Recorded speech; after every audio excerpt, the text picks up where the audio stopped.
Hi everybody, welcome to section 7.5, Solving Systems of Linear Equations by Elimination. Hopefully by the end of this you will be able to solve systems of linear equations by elimination. So solving by elimination is another algebraic approach to solving systems of equations. Just to remind you guys, the solution to a system of equations is a solution to all of the equations in the system at the same time. To solve by elimination, what you guys are going to do is multiply both sides of one of the equations, or both of the equations if you need to, so that one of the variables has opposite coefficients. You basically are going to put them on top of each other, and you want them to cancel out when we add them together, and so you want them to kind of match up. So then what you're going to do, once you get those variables to kind of match, is you're going to add the equations together.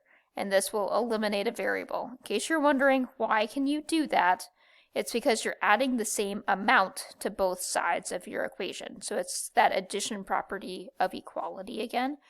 But you know, they're equal, and so that's why you can add them to both sides.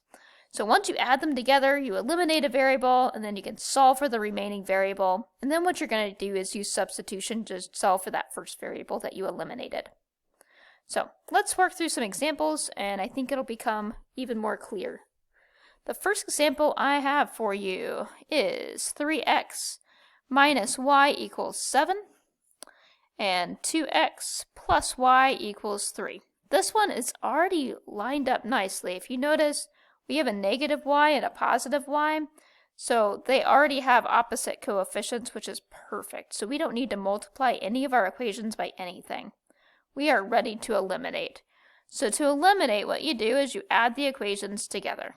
Okay, when I add the x's, 3x plus 2x is 5x. When I add the y's, they eliminate each other. So negative y plus y is 0. Equals 7 plus 3 is 10.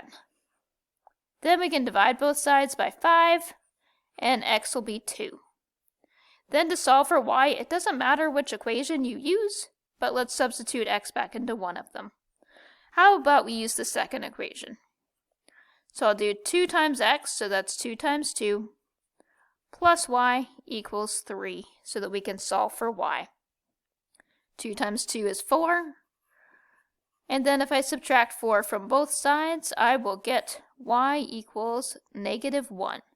So the solution to my system of equations is x is 2, and y is negative 1. Okay, let's do another one. In example 2, what I have is 4x minus 5y equals negative 18, and 3x plus 2y equals negative 2. You'll notice right now, nothing lines up and matches up yet. We don't have opposite coefficients yet. So what we're going to do is try to get one of my variables to cancel out. Probably what I would do is try to cancel out the y's, because one's negative and one's positive, so it's at least part of the way there. So with 5 and 2, I'm going to try to get them to be 10. That would be our least common multiple. So to get to 10, I'm going to take my first equation and multiply both sides of my equation by 2. And with my second equation, I'll multiply both sides of the equation by 5. Okay? When I multiply both sides of my first equation by 2, I will get 8x minus 10y equals negative 36. When I take my second equation and multiply everything by 5, I'll get 15x minus 10, plus 10y. There we go. And negative 2 times 5 would be negative 10. Okay, so at this point, I have a negative 10y and a positive 10y, so those have opposite coefficients. So when I add my equations together, those y's will cancel out. With my x's, 8x plus 15x is 23x. And on the right side of my equation, negative 36 plus negative 10 is negative 46. And then I can divide both sides by 23 and get x is equal to negative 2. To solve for y, I'll use substitution, and it doesn't really matter which one I substitute into. How about we use the first equation? I'll have 4 times x minus 5y equals negative 18, and if I substitute negative 2 for x, that'll be 4 times negative 2 minus 5y equals negative 18. 4 times negative 2 is negative 8. To solve for y, I will add 8 to both sides of the equation, so negative 5y would equal negative 10. And if I divide by negative 5 on both sides, I'll get y equals positive 2.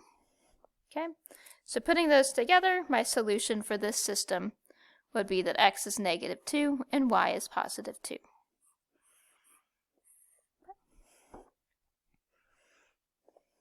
Alright, next example. In example 3, I have 3x plus y equals negative 7, and I have 6x plus 2y equals 5. My variables are not going to cancel out quite yet, so how about I take my first equation and multiply by negative 2 so that my y's will cancel out during my elimination step. If I multiply everything by negative 2 in that first equation, I will get negative 6x, negative 2y, and equals positive 14. My second equation, I'm just keeping it exactly like it is. So I'll have a positive 6x, a positive 2y, and a positive 5. When I do my elimination step, though, what you'll notice is that the x's cancel out and the y's cancel out. Negative 6x plus 6x is 0. Negative 2y plus 2y is 0. So I have 0 on the left side, and 14 plus 5 is 19 on the right side. And so this is one of our special cases. In this one, it's no solution because 0 does not equal 19. If it was a true statement, like 0 equals 0 or 19 equals 19, then we would have infinitely many solutions, but this is a false statement, so this one does not have a solution. If you were graphing these, they would be parallel lines. Okay. Now it's your turn. You guys get to try one and show me how much you've learned.